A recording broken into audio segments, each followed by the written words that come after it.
ஈராண்டையும் பூத்த வண்ணம் காத்தவளே பின் கரந்தவளே கரை கண்டனக்கு மூத்தவளே என்றும் மூவா முகுந்தற்கு இல்லையவளே மாத்தவளே உன்னை அன்றி மற்றோர் தெய்வம் வந்திப்பதே எல்லா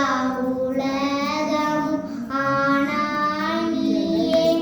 ஏகம்பம் மேவி இருந்தாய் நீயே நல்லாரை நன்மை அறிவாய் நீயே ஞான சுடர் விளக்காய் நின்றாய் நீயே பொல்லா வினைகள் அறுப்பாய் நீயே புகழ்சேவடி என்று வாழ்த்தாய் நீயே